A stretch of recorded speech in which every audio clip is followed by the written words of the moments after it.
everybody. I decided for Career Day I would put together a really short video to show you all the different steps that I do along the way when I'm making my pottery. So the first thing I'm going to show you is my studio where I make most of my work. So this is my pottery wheel. It's usually a giant mess. These are the boxes that the clay come in. I usually get about 1,000 pounds of clay at a time. And Mr. Soto brings all that into the house for me. Let me back up. Oopsie. So here's the table where I do all of my work. These shelves are really empty right now, but this is where I put things that I'm in the process of making. So this is where I do a lot of my work. It's just a little sunroom connected to our house. There's no heat in here. So I have a couple of space heaters. Right there's one. That I need to use to keep me warm. Oh, the last thing I'll show you, a really important part of my job is posting things on Instagram, and I have an Etsy site. So this little setup here, I have this old door and this box that I put things on when I take my pictures. One of the most important things that I do before I throw my pottery is that I take the giant bag of clay, I use this cutting tool to cut it into pieces, and I have to weigh everything. I have a kitchen scale here, and I weigh everything so that it's exactly the same size. So if I'm making 40 bowls for cats, which I'll show you later on, some of my cat bowls, cat dishes, they're all exactly 1 pound. And I measure them all so that they're all exactly the same size. So customers know what size they're gonna get, and I make everything exactly the same. So I weigh everything. I'm gonna show you a couple videos of me throwing things on the pottery wheel. I'm actually gonna show you a video of a berry bowl and a few other things. Fun fact, these are my crazy shoes that I wear when I make pottery. Okay guys, I'm gonna make a berry bowl. I have exactly 2.5 pounds of clay, and I'm gonna put this on hyperlapse because it takes a little while to make it.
I bring all of the pottery in from my kilns on this cart, and then I have to bring it all the way down the stairs, it's only like 5 stairs, into my basement to start the glazing process.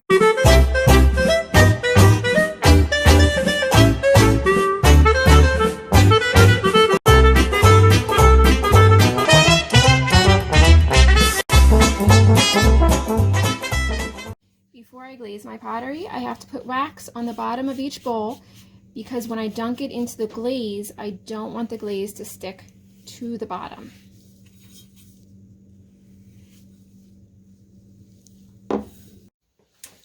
Hey everyone, so I just finished putting all the wax on the bottom of all the bowls. Now I'm going to dunk it in my big bucket of glaze. I have to stir it up with this giant whisk.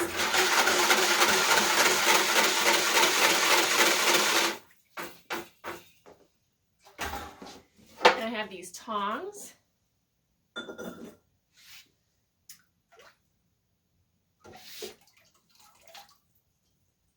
See how the wax doesn't stick to the bottom, or the glaze doesn't stick to the wax. Hey everybody, so I glazed everything yesterday. I loaded the kiln yesterday afternoon, and now I'm gonna do my most favorite part, or like the most exciting part of my whole job. First, let me show you my chickens, because they're outside here. These are our little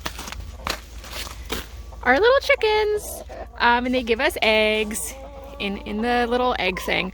Okay, but here we go. I put all of my pottery, or all of my kilns are in this shed because I didn't want to have it inside the house. So here we go. All right, so I have 2 kilns in here, and there's like these big exhaust fans to suck the heat out of here. And then this is a fan that's on. Let me turn this guy off. So here's my kiln, and we have to see what the temperature is. Holy cow. It's 507 degrees. It took 10 hours and 32 minutes. All right, well, I can't obviously open this, so I'm gonna come back later and we'll check it out later. All right, guys, so I was very patient. I had to wait a couple hours, and now I came back. It's just about time for me to open up the kiln. All right, so here we go. It is 371 degrees. So like, still pretty toasty. So I have these gloves on, so let's see. How did it turn out? Ooh, yay, so pretty. These are a bunch of kitty cat bowls. And the purple ones, that's the color of glaze that I was using when I did the example, when I was dunking it. So this looks great. It's still super hot, so I kind of have to let it cool a little bit more. But this is what the kiln looks like. There's all of these different shelves. There's lots of layers of shelving inside of it.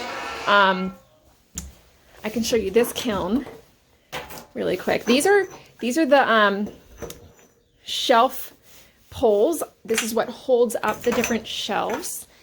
And here's a big stack. These are all the shelves that go inside the kiln. So let's open up this one. I can show you what it looks like inside. This one's empty. And all of these metal coils inside, whoops, this here is what gets super duper hot. It gets to over 2,000 degrees, right? So this is the bottom. I put the pottery on the bottom. Then I put a shelf on here, more pottery, and so on. And that's how it works. Okay, so it's 7:30 at night, and the kiln just got cool enough for me to unload it. It was around 250 degrees, and I was able to use my oven mitts and unload it. Here's all the pottery right here. I'm gonna have to ship all of this to customers tomorrow, but I have a couple other things here, some really big dog bowls and a few more inside the house that I still haven't put in the kiln yet. I'm really tired, and I would rather not do this at 7:30 at night, but part of being a business owner and keeping my customers happy and coming back means that I meet deadlines. And so there's a few customers I said, I'm gonna get this in the mail on Friday. So it's Wednesday night, and it takes 12 hours for the kiln to get up to 2,000 degrees.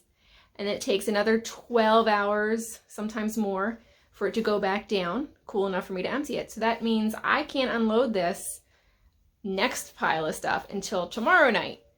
And then I spend all day Friday packing everything up for the mailbox. So I really don't want to miss that deadline. So I'm out here loading up my kiln. So today I'm heading to the post office to drop off all of these boxes. And then I have a whole pile of pottery in the back seat that I'm taking to a shop in West Philly that carries my pottery. And I'm going to drop it off.